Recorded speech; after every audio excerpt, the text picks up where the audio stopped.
what's going on? My name is Chris Gray, and I'm going to show you a plumbing lead strategy that none of your competitors are using.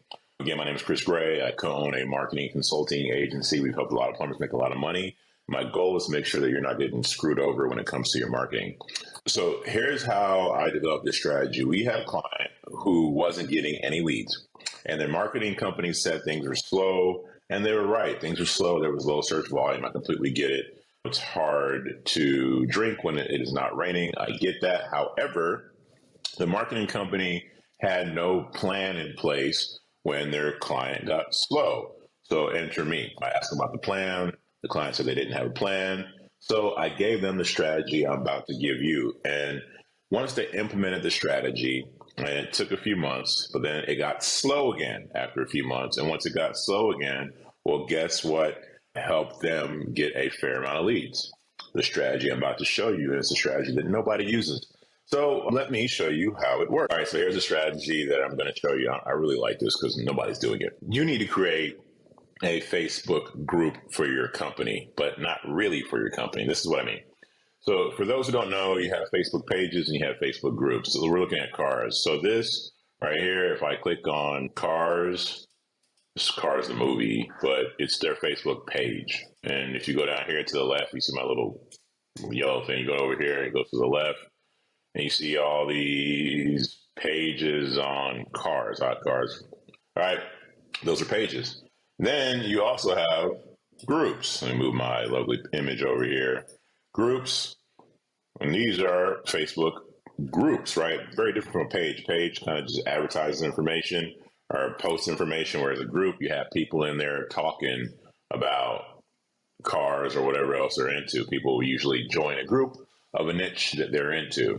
Now here is how you get leads from a Facebook group. Okay, so you go in and you create a Facebook group. From your page, you'll have the option to create a Facebook group. If you go to your Facebook page, there'll be a tab that says group. You click on groups, drop down will come, and then you go and create your Facebook group. With your Facebook group, do not name it after your plumbing company. So let's say that you were, Las Vegas Plumbing Company or Fort Worth Plumbing Company, then your Facebook group does not need to be Las Vegas Plumbing Company or Fort Worth Plumbing Company. Your group name needs to be broad. Something like Las Vegas Community or Fort Worth Community. And here's another tip. If you, for example, I live in the Fort Worth area, and there's these smaller, Fort Worth, Texas area, and there's these smaller little cities around the Fort Worth, Texas area. If I'm you, I would pick one of the cities that I want to service the most. I would start there. So instead of saying Fort Worth, I might go to a smaller city. A smaller city around here is called Trophy Club.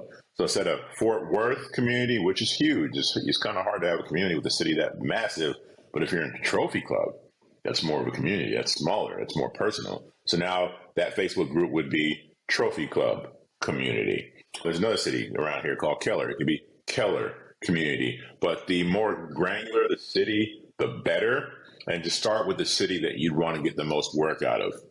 So again, don't name the group after your company. Nobody cares about your company. They really do care about their community. So again, insert smaller city, community. That would be the name of your Facebook group. Once you create it, make it private. It's going to ask you if you want to be private or public. Make it private. Private will allow you to control it better, meaning if some people are acting crazy, which they will, you'll be able to kick them out. You'll be able to create rules so that when it's time to kick people out, you can point them to the rule as to why they got kicked out. But then more importantly, it gives it more of this exclusivity factor. Like, hey, I live in Trophy Club, and this is a Trophy Club community, and it's private because you have to live in Trophy Club. And it'll give you the questions that you need to ask people. Like, so for example, if I wanted to join your Facebook group, you could list some questions there that I need to answer in order to join your group. And one of those questions would be like, do you live in Trophy Club? That person would say yes. Do you blah, blah, blah, whatever you want. You can put those questions in, they answer them, and then you can approve them. And now you have a private Facebook group that you can create rules for, and you can moderate, and more important, kick people out when they start acting like buttholes, because I promise you, they will. And after you've created it, now you need to grow it. You're going to need people to come into your group. The easiest way to do that is to invite people who've liked your page to come to your group. You can invite them to do that, or you can invite friends and family. Be smart about who you invite. So obviously, if people like your page, go ahead and invite them. If you're inviting friends and family, just invite the relevant ones, right? If you have people who live in the area that are friends, invite them to join your group. But if you have your sister who lives in another state, there's no point in inviting her to the group. What is she going to really comment or talking about? What is she going to talk about if she doesn't understand the community? So invite people who like your page, number one, but then invite friends of yours that are in your community. And you can have, it doesn't need to just be you. It could be your CSR inviting friends, or your employees inviting friends, whatever it is. Invite friends who are around the community. Invite the relevant friends. Don't just invite anybody. And this is what else we did to grow it. We included a invite in the email. So once a month, we send emails out to our clients, customers, and we give them information about what's happening in the city. We don't really talk much about plumbing because plumbing is not sexy. Nobody cares about that.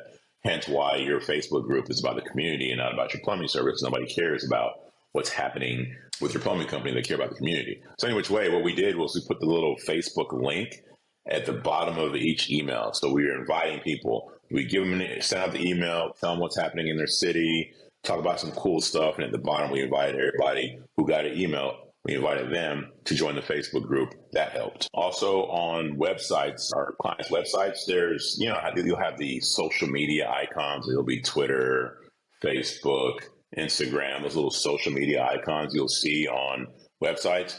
We had that on the client's website, but what we did was the Facebook icon, we had a link to the group. It's much better than linking to your page.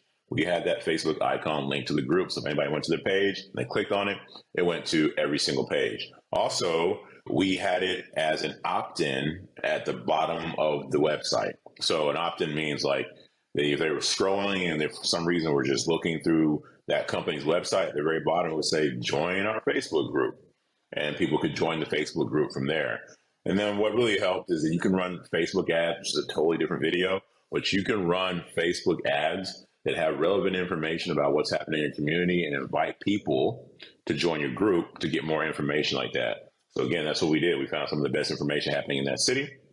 We ran ads about it and told people, hey, if you want more information like this, come join the group. And that's exactly what they did.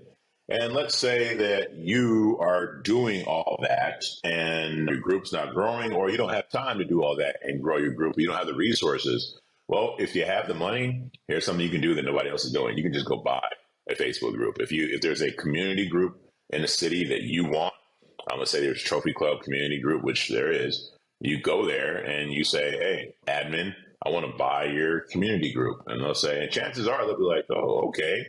And it shouldn't cost you any more than a couple grand at most, because these people aren't making any money off of it anyways. And it's probably more of a headache than it is anything else, because it's kind of a pain to manage a group, man. You got to have a CSR in there moderating comments and watching people fight and all that. But if you do it right, you can definitely generate leads from there. And in the next video, I'm going to talk about how you monetize your group. But this video is about creating a group in the first place, because no plumbing company has it. If they do, they have it named after them, which is a gigantic mistake. So this is how you can create a community. And if you don't have time to create it, just go there and buy one. And now it's yours. You control it and you can monetize it. In the next video, I'm going to show you how to monetize your Facebook group.